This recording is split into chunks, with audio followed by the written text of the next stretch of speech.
Hello, everyone. Thank you very much to LITASA for inviting me to speak at this conference and on such a significant and urgent issue. I'm going to be thinking about how we can take this opportunity to think more flexibly about early literacy pedagogy in what I'm calling disruptive times. The pandemic gave us these new parameters, particularly in terms of the spaces and for learning and for teaching, and what it means when you have children at home, when you have them in community spaces, when they're not able to be in school. There's much more consideration needing to take place about informal and formal learning, because we're in informal and formal learning environments, whether we're a parent, a teacher, or even a pedagogical agent. We still have warm-bodied children to teach, and they're the ones who have to do the learning. So we need to see how we best organize what we offer them, be it in any of these spaces or a mix of these spaces, with this online potential now for maybe nourishing all of the spaces or being a space on its own. I'm taking today as an opportunity to reorient a little bit in this task that we have to decolonize, to ensure equitable education and good opportunities for learning to read and write for all children. I'm going to take a look at what the aspects are of teaching that we actually prioritize and most value. Because the question is, for me, really, how do children see what the teacher is doing with them in the class? How do the teachers understand what they're being trained to do in class? What are the priorities? What is it that we see as most important in the early stages of teaching reading and writing? And I'll return to that towards the end of the presentation. But first of all, let's situate ourselves. Here we are in this great big global village where everybody's concerned about literacy, everybody's concerned about children learning, and where we have these influences coming at us from all over the place, which is fine because we all do communicate and learn from one another and teach one another. But in terms of our compass point in South Africa, I want to ask a question. Is there a case to be made for the wisdoms of Africa and indigenous knowledge wisdoms that were brushed aside and minimized in value during colonialism and apartheid? Is there a case for these, the holism, the relationship, concentration on relationships, on interdependence and connections, the power and value of multilingualism and the oral storytelling tradition, creativity, performance? Is there a place for this at the heart of the beginnings of literacy teaching? The phrase that we hear very often, and which has actually become a mantra, which everybody is concerned about, is how to ensure that every child will be able to read for meaning by age 10. I don't think there's anyone in this conference who does not know that formulation.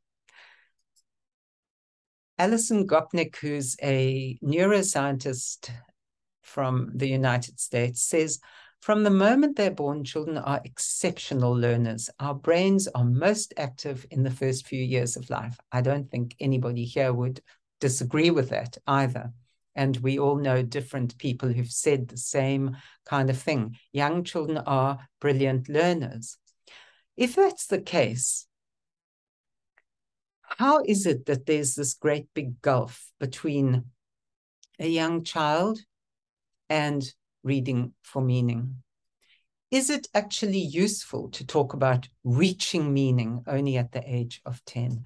When you have these little people who master one or more languages in a relatively short space of time, go from 0 to hero, and then get into school and have what we believe is what they need in order to crack the code, the thresholds, the benchmarks, the early grade reading programs, so that they can actually become readers who comprehend and have meaning to what they're doing.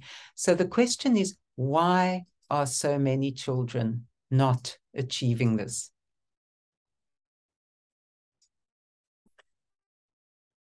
I think a large part of it is because we hold a deficit view of teaching children literacy. In recent years, actually for decades, there have been lots of literacy interventions in African countries. And the most recent, the EGRA, the structured curricula propagated or proposed and implemented by Benjamin Piper, the World Bank, and so on and so on.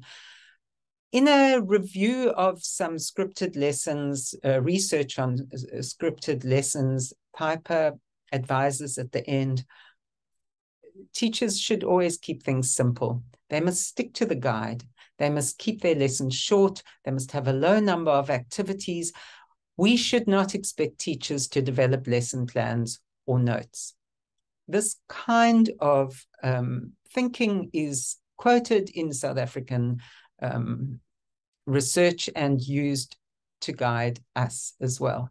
And the way that I look at this is that embodies a deficit view of teachers and children as learners, because we're basically curtailing what we expect from them, and we're telling them what we think they ought to be doing. Helena Budzi, cognitive psychologist, has been very influential in Africa. She claims, well, first she asked the question, should instruction focus on reading comprehension early on, i.e. not by the age of 10? She says, middle-class children often process quickly and have rich vocabulary. So in high-income countries, literal comprehension may be too simplistic. Instead, comprehension is often used to signal inferences or predictions. These require more knowledge than offered in a text. So literal comprehension is the brown dog barked at the little girl. Who barked at the little girl? The brown dog barked at the little girl.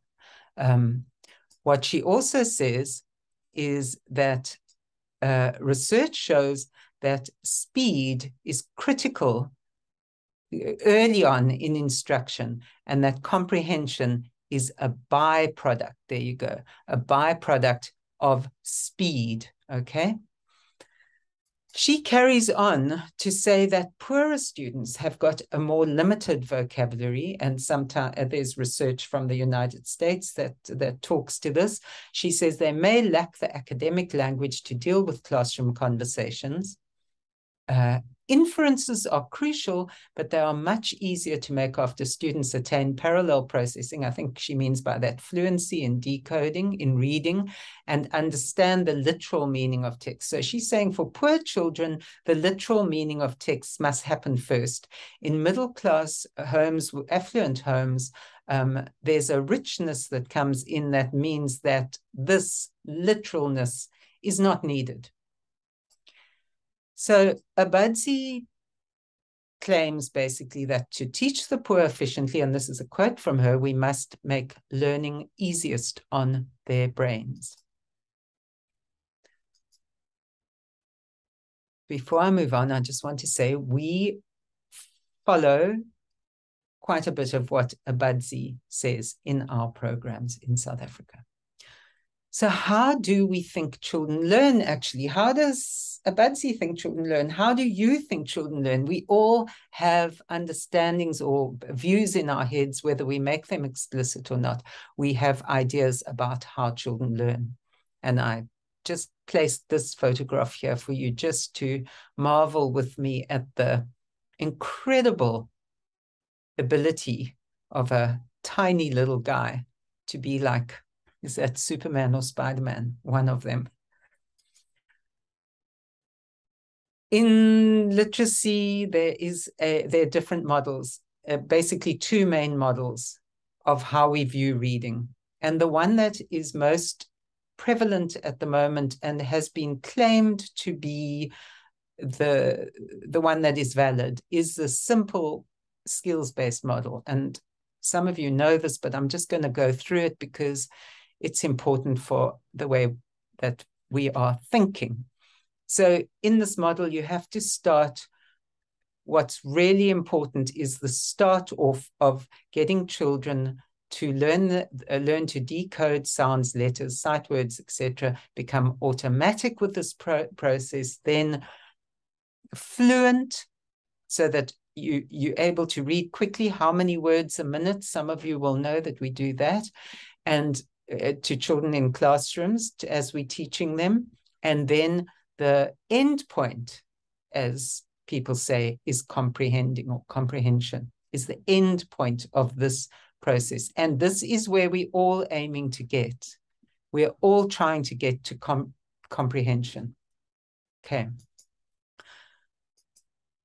The problem is, as we know in South Africa, and it's not only in South Africa, but it's particularly bad in our country, is that we land up with too many children who are barking at print or decoding without comprehending, not considering the meaning, and maybe reading in a language that they don't know well enough to understand the meaning, or even reading in a language that they do know.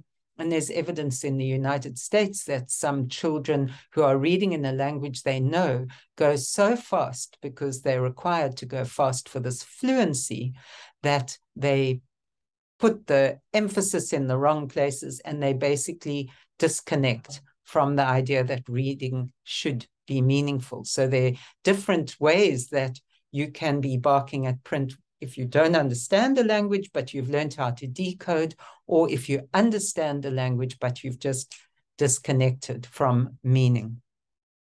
And in our context, this research from Rosemary Wildsmith Cromartie is very indicative of the challenge. In spite of the curriculum guidelines and in contrast to its expectations, teachers reported that they needed to start again with teaching the mechanics of decoding, i.e. phonemic awareness, syllable structure, etc., because learners seem to have learned nothing from the previous grades.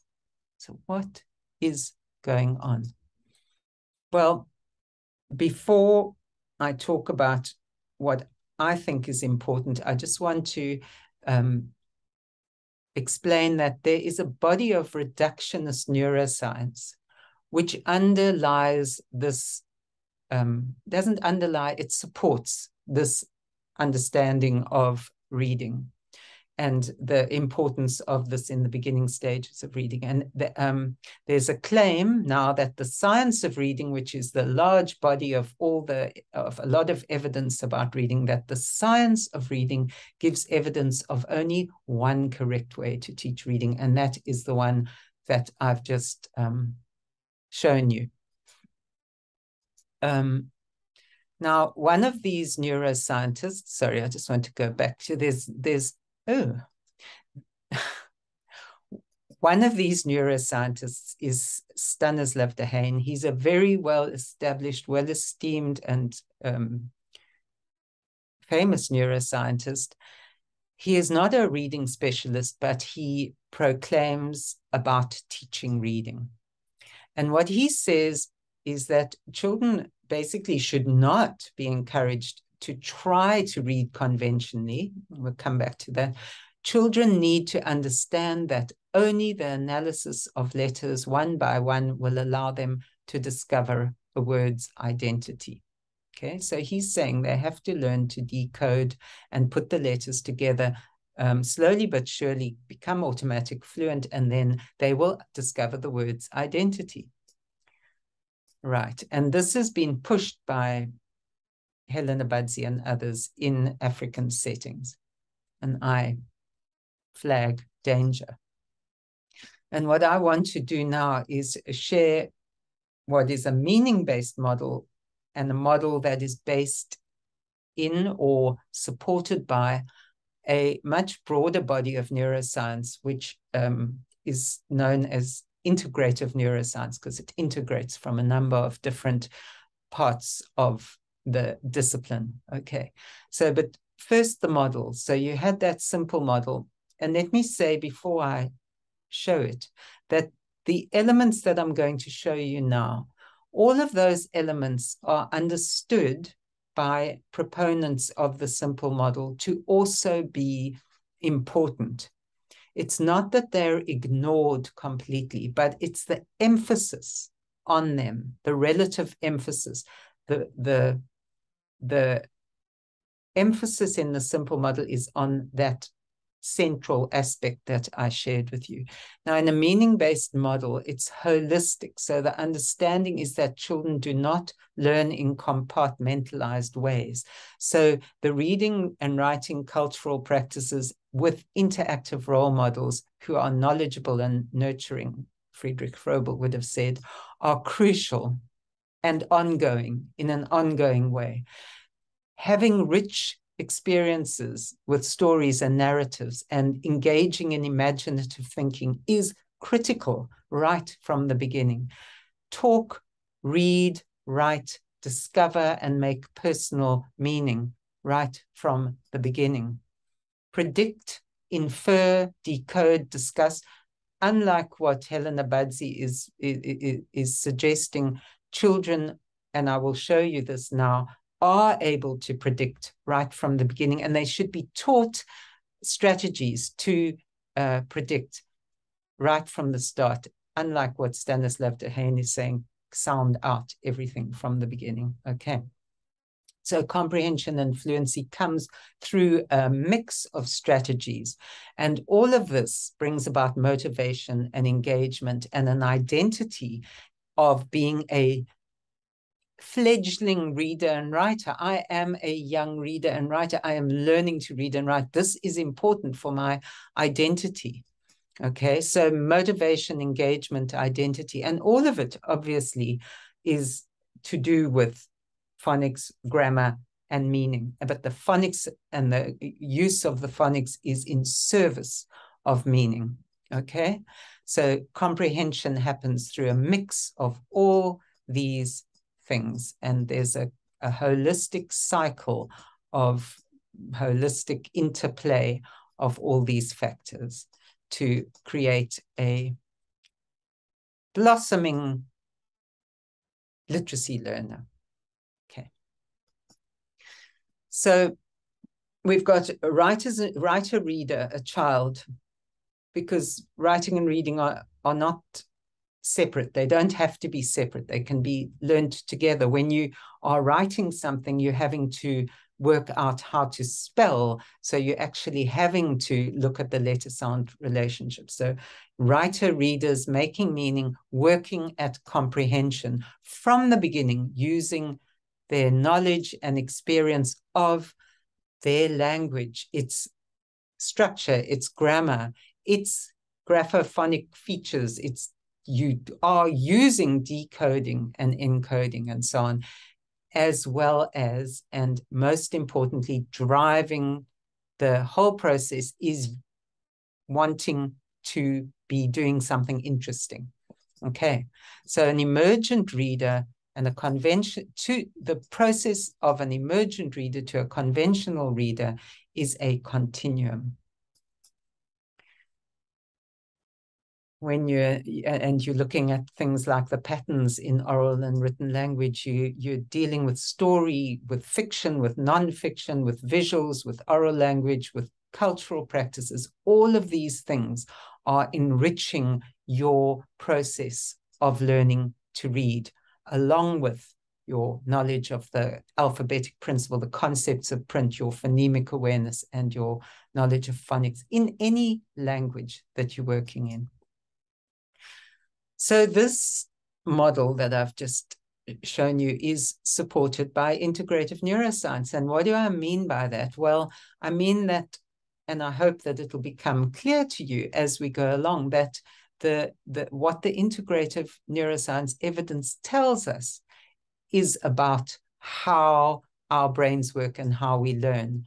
And I believe that it also gives support to the indigenous philosophical traditions and wisdoms that I alluded to in the beginning. But you have a look and see.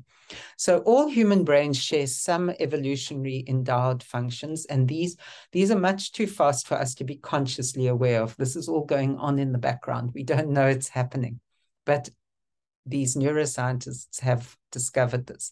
And the question is, which are pertinent for learning? And I've written about this in this publication with George Ellis, and you can read about it if you're interested, because I'm just giving you the real bare bones of it now.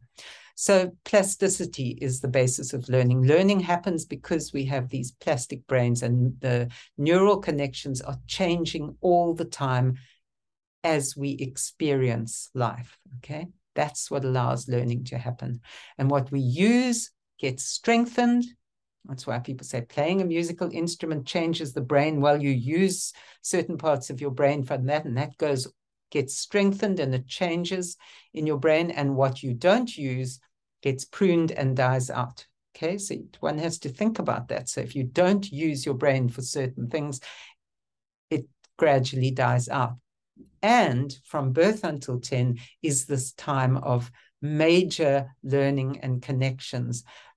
So it's physically happening in our brains, and that is why learning flows most easily in childhood, because after that it slows down and gradually becomes more steady pace of still plasticity, but not nearly as much as is happening in early childhood. Okay, so that was the first point. The second point is that we have these underlying affective or emotional systems, which are hardwired in our brains. They are our genetic inheritance as well.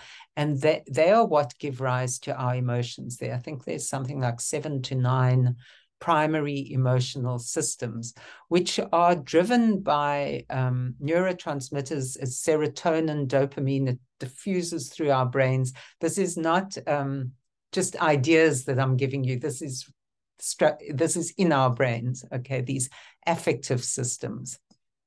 And they're really important because they shape all our brain function.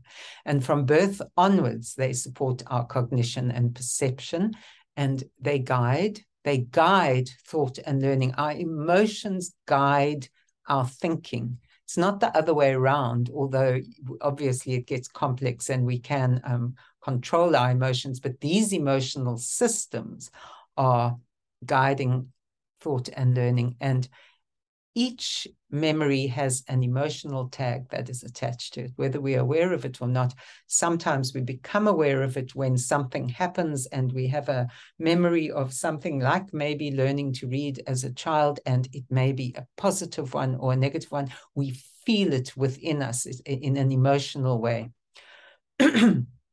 If these affective systems aren't working, cognition doesn't function either. So that's important to think about in relation to what's happening with our children, okay? So of these affective systems, I want to talk about a few. The first one is the search for meaning. We have a seeking system, so that's the seeking affective system. It drives our imperative to understand what is going on, and that is there from birth. We're born with it. So we are born looking for meaning. So the power of personally meaningful activities is great. And the problem of meaningless activities or perceived meaningless activities is really serious. frustration, boredom, bad behavior, giving up, it's a danger. It's a real danger for learning. Okay. So the second one that I want to just mention is the need to belong. We are social beings, and the bonding system, this affective system, underlies our need to belong as social beings, right? And this speaks in terms of teaching reading and writing, the power of role models. We want to belong to a community who does things that we are part of, okay? We want to be part of a community that does things. And so our identity is tied into this, because my identity as a reader depends on what others around me value. There are always exceptions, but the power of role models, reading as a social practice, okay? It's not trivial. It's very significant, as is the need to play. And the need to play is driven by the play system, which all mammals play. And all mammals have to play, because that's how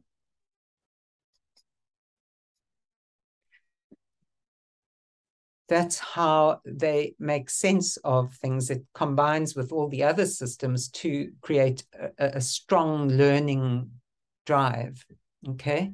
So things like imitation, which you saw with the little guy being Spider-Man, imagination, creativity, problem solving, these aspects are explored and developed as young children play, okay? Being someone else, pretending, developing symbolic capacities, which is what makes us human and able to have language, exploring experiences. So play can be very serious. It doesn't have to be fun, and it's not always balloons and whistles, and it's not always, when we say to children, go and play, they might be going to rehearse and explore something very difficult that has happened in their life. Okay, but they need that. And if they don't have it, as Peter Gray, who's a evolutionary psychologist, he talks about how the stress levels rise when children are not given enough time to play. And we know what is being valued over play in our teaching and learning time. So the intrinsic motivation that comes from play and comes from being able to follow the way that your brain wants you to go is really powerful for your learning. So you can't stop a young child focusing and concentrating when they are interested in something, because they are intrinsically motivated to do it. And what's fascinating is that the symbolic behavior, whether it's on the African continent or a continent far away, young children are keen observers of what's happening around them, and then they play with it. They explore it. And here these little guys are doing the selfie, which shows the power of role models as well as their symbolic ability to pretend and to create a scenario in their minds. Jonathan Gottschall says, when we experience a story, our minds are churning, working hard. And the power of story and the connection between play and story, as Vivian Paley says, play is story in action. And particularly in early childhood, this is a strong drive to play out the stories that you hear, to work out how things work for yourself. And then the fourth one, the need for affirmation. Well, we all know about that one as well. And that is the ranking system, which is operating through education. And we give awards, we give rewards to recognize learning, to recognize achievements. And the question here and the caution here is that we have to be very careful not to give children rewards for doing things which they don't actually want to do, but they just do for the reward's sake, because that might mean that they don't continue after they've got the reward, or they only do it for the reward. And that kind of motivation is not a motivation that is going to push them on to do the hard work that they have to do in order to become a really, really good reader, for example. So if you're told to read 10 books, and it doesn't matter which books you read, as long as you blah, blah, blah, blah, blah, through the books, and then you get box of Smarties, that is not a good way to encourage their motivation to read. Okay. So emotional responses are key for attitude and for motivation. And that is really what drives children to do the hard work that they have to do to learn. So am I heard? Am I able to exert my agency? Okay, this is wherever a child is learning. Is this meaningful for me? Am I part of something comfortable? Am I connecting well with others? And we know the challenges of online engagements, which I'm experiencing at the moment. Basically, I have myself to talk to, although I know that you're all out there and I'm trying to communicate with you. Am I expressing and exploring symbolically? Is this something that is genuinely what I want to explore, what I need to explore? And finally, do I appear to be succeeding or failing? This is the ranking system. And do I feel like I'm failing, or is the system telling me I'm failing? Okay, now, those were the emotional or affective systems. So we've got a brain that's plastic, we've got the emotional and affective system. So we've got an emotional brain, and we've got a predictive pattern recognizing process that is taking place in our brains continuously, because there's far too much information coming to us for us to process it all. And so we have this brilliant way of filtering information. This is all this unconscious stuff, selecting and throwing away huge amounts. So we fill in information on the basis of partial knowledge. We don't need to go into all the detail because it's too much. So we do this through patterns. We search for, recognize, and classify patterns. The pattern of language. Think of the pattern of grammar. We predict what is likely to happen. And the important point about this is that seeing, hearing, and reading all work in the same contextual, holistic way. In advance, predicting what ought to be perceived, what ought to be seen, what ought to be there on the page, and then adjusting those predictions on the basis of the data or the feedback we get. And this one is very well known, this visual illusion, where you have this shapes, but not all the information you need, but you don't need it all because you've predicted based on your prior experience. So we know it's a triangle. And what about here? Think you can't be fooled? You just were. Read it again. I don't know if you were fooled. When I read it, I am fooled, even though I've read it over and over. We're not reading everything. We're sampling to get meaning. So we don't need to, and this is proficient readers. We don't read everything. We read for meaning. Okay.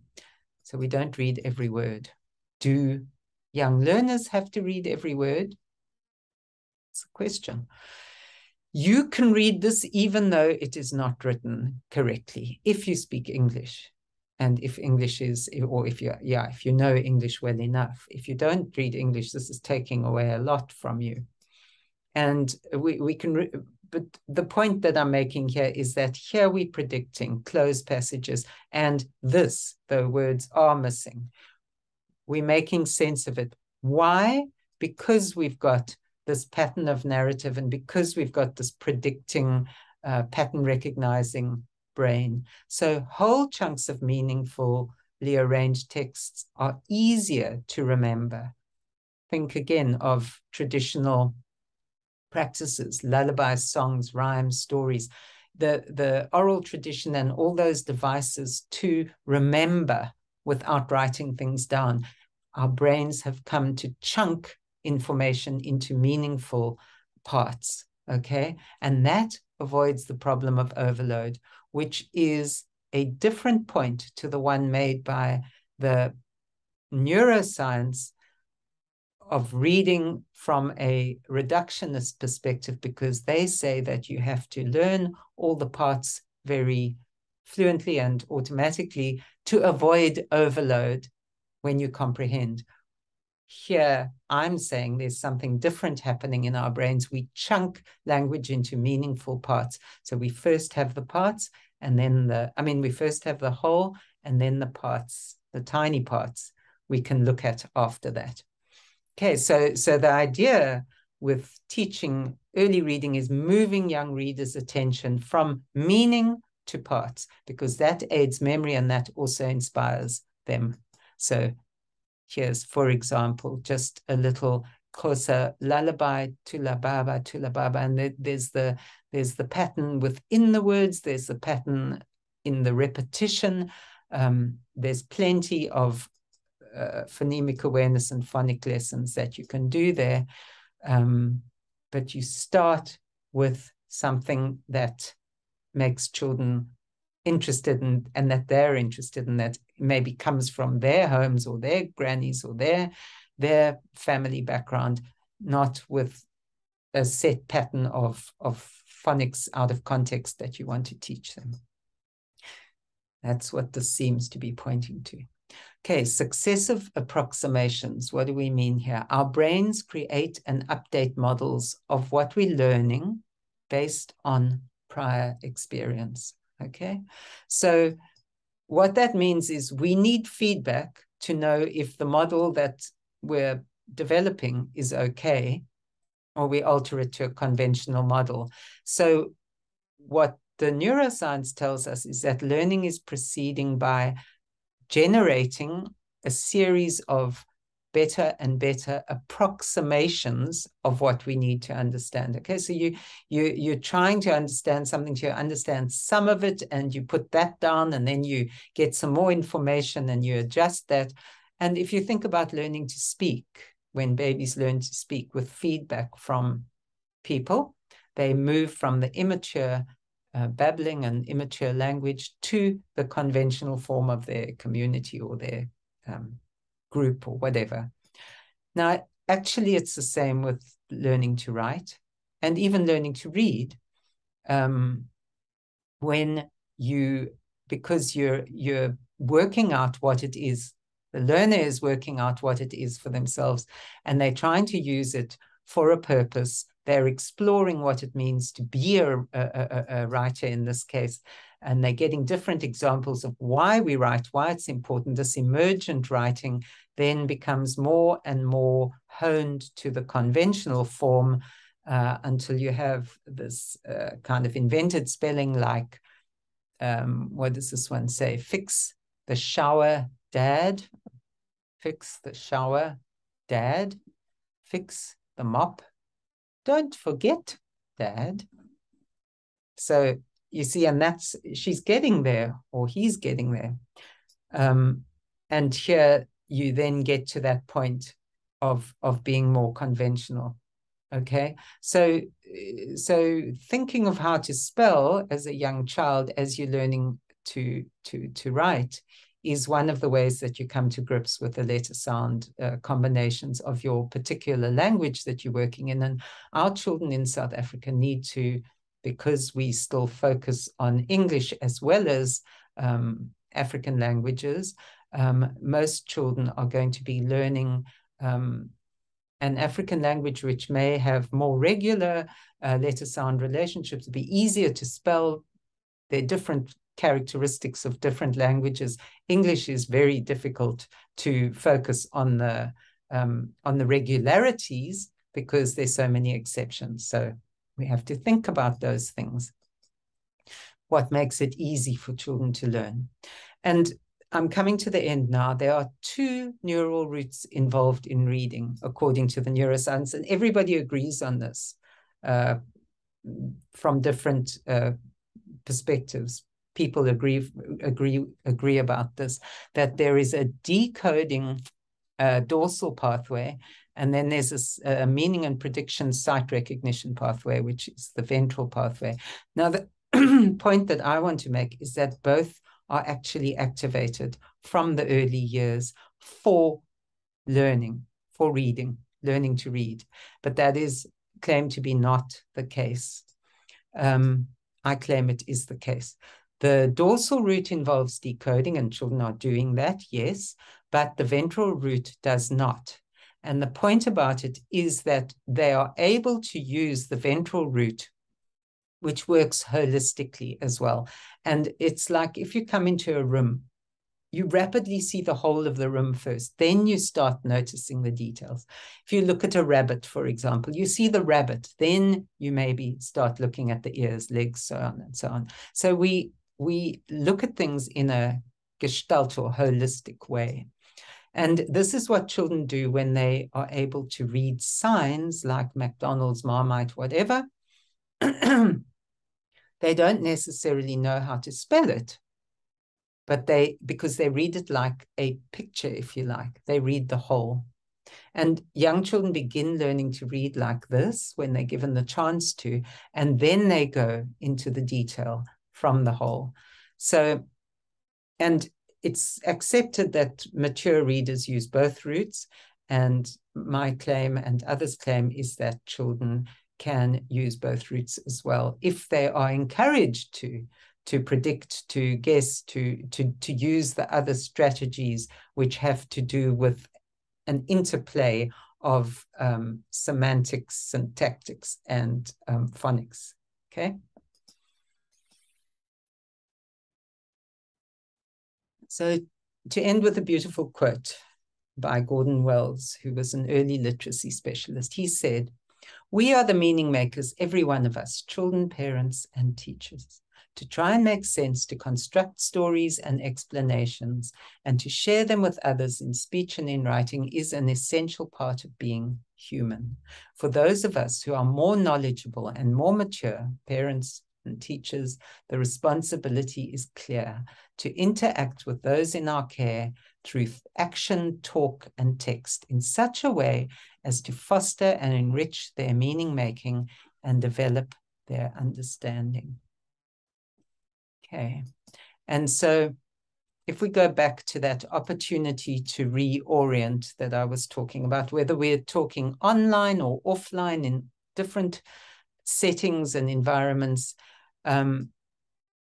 we have to keep in mind that young children are hugely competent and holistic learners, and they learn in integrated ways. This is what the neuroscience tells us about them.